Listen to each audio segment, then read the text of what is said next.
How much money does YouTube pay a small creator like me? That's what we're going to talk about today. Now, as you know, this is a coffee channel. I don't normally talk about anything on the financial side. However, I think this video could be interesting and may be encouraging to some of you guys out there if you're thinking about starting a YouTube channel. Now, last year I started out not being monetized, but I did reach 1,000 subscribers on January 28th. And so that's what we're going to look at today, is going from 1,000 subscribers up until I believe 16,000 at the end of the year. How much can you expect to make on YouTube doing your hobby? Now that's really the first myth that we have to bust, is in regards to subscribers. Okay, subscribers are really nice to have, and it does show you that you're doing something right. If people subscribe to your channel, then you know that people are liking it and looking forward to more. However, it really has nothing at all to do with the money that YouTube pays you. Really only important to gain 1,000 subscribers and 4,000 hours of watch time in the beginning to become monetized. So the money that YouTube pays for the ads is really based on a couple of key things. First of all, views. Okay, the more views is the more monetization that you get. The second thing is the subject matter. So what niche are you in? You're going to make more money if you're in finances, like stocks or Airbnb videos, things like that, than if you're doing things like knitting videos. Thirdly, it depends on the region that you're targeting. And fourth, the demography. So I figure what we're going to do is break this down from a month to month. Since I did get monetized in January, we will start looking at January and see how much I made in January and move on. And we'll see if this kind of does this or if it snowballs. Let's have a look. I don't even quite remember. Okay, so if we go ahead and look at January. January I got monetized on January 28th, and I got 519 subscribers that month and made $1, €1.30. Let's take a look at February. It was quite a bit different. I had made 314 euros in February and gained 850 subscribers. So that's pretty good. I was quite satisfied with that, and I was curious where it was going to go. The hobby was starting to pay for itself a little bit. Then if we take a look into March was very similar at 318 euros, 555 subscribers. So already the channel is going pretty flat. Let's see what happened in April. In April, slightly better at 433 euros. I got 150,000 views, which I was pretty delighted about. 878 subscribers is nice. So yeah, April, things were starting to look up a little bit. I had made a couple of DeLonghi videos that people were getting into. Let's look at May. Okay, May is a little better yet. So I ended up reaching 200,000 views. That's pretty good for a guy like me to get. I got 10,000 hours of watch time, 1,400 subscribers. Seems like a lot. And 556 euros.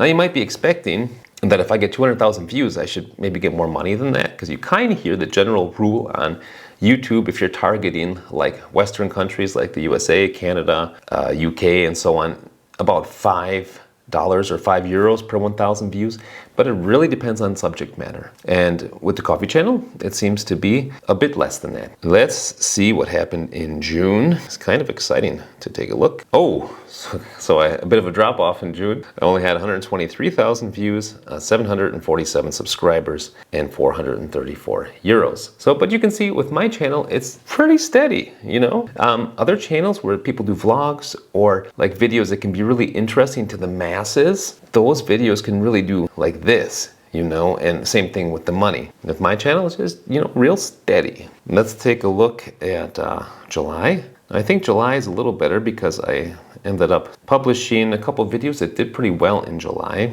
So in July, I got almost 300,000 views. Holy cow. I got 1,300 subscribers, which is very nice, and 537 euros. So in July, I had released the DeLonghi Dedica review video, and that did pretty good. I also released a short that ended up getting about 500,000 views, which for this guy is pretty awesome, but shorts don't really gain any money. That made $2. So let's take a look what happened in August. All right, so August was a pretty good month. 300,000 views. Hey, that's great. 1,400 subscribers and 531 euros. Let's see what happened in September. Are we going to start to see a change here in the data? Oh, September looks a little better. So September, 344,000 views. 1,400 subscribers again. I'm getting pretty excited to get that many subscribers. And 650 euros. Now we're getting towards the end. So October, what happened in October? Excuse my voice, I'm a little sick. In October, ooh, oh dang, 500,000 views. What did I do in October? 2,100 subscribers, very good for me, and 900 euros. That's looking up, starting to trend up a little bit. Then let's take a look at November. I think November was better. So November was quite good, 536,000 views. That's really getting to be pretty far up there. 2,600 subscribers and 1,550 euros. Now, I attribute this to Black Friday sales. You know, there's a lot of sales going on around that time of year, so I'm sure a lot of people were going to YouTube and looking specifically for videos on, you know, coffee machines and stuff like that. But yeah, November was a good month, my best one so far. And then finally here we come to December. So December was a good month as well, 430,000 views, so a little bit fewer views, 2.2 thousand subscribers, and 1,575 euros.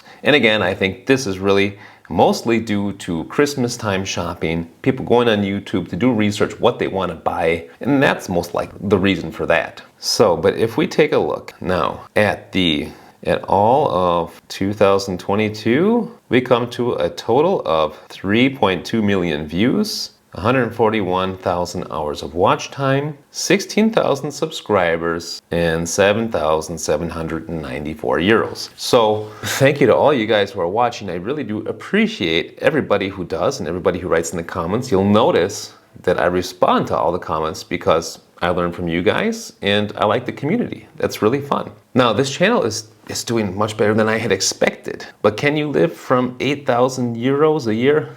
Certainly you can't. And then from that 8,000 euros, you have to remove taxes. Let's talk about taxes for a moment. So where I live, I'm gonna end up paying probably 40% income taxes on that. So that would leave me with 60%. 6 times 8 is 4,800 euros is most likely what I will be left with after tax. All right, guys, so if you would like to start your own YouTube channel, I'd like to give you a few tips based on what I have learned over the last year. And the first thing is to choose a niche that you're really passionate about. So don't choose based on what's going to make the most money necessarily. Choose something that you like and that you want to share information about. And that brings me to point number 2. You want to share information that provides value. So doing things like how-to videos, fix-it videos, do-it-yourself videos, modifications, things of that nature that bring value to people. Those are always good videos to do, and they should gain you some momentum. And that brings me to my third point. Once you got some momentum going, you should keep it up. Now, a lot of people think that YouTube is something that's passive and just kind of runs in the background. But I would say that it's not exactly the case that it self-sustains. You do need to keep the ball rolling. And it may snowball a bit if you keep making videos that provide value, but you do have to keep on doing it. Another point that I would like to make is that you don't choose your audience chooses you. And so what you have to do is be sentient of your audience and what they're into. So take a look at your videos that are gaining some traction, gaining some momentum, and make some similar videos that build on that. Because how YouTube works is, once you make a new video, it's going to put it out to a few of your subscribers. If they like it and click on it and watch a lot of it, then YouTube will distribute it even further and further. If, however, you make a video that's just not really relevant to your current audience, then it's probably not going to go anywhere. Make sure to make content that provides value and make sure to make content that is relevant to your current audience. One last thing I'd like to mention, you'll hear these two figures of CPM and RPM. Okay, so CPM is what YouTube gets paid by the ad companies for running ads. And in my case, that was in the year 2022, €9.05. And the RPM is the share that the creators get. So they claim that it's around 50% or 55% that the creators get. In my case, it wasn't. I got €3.46. So 3.46.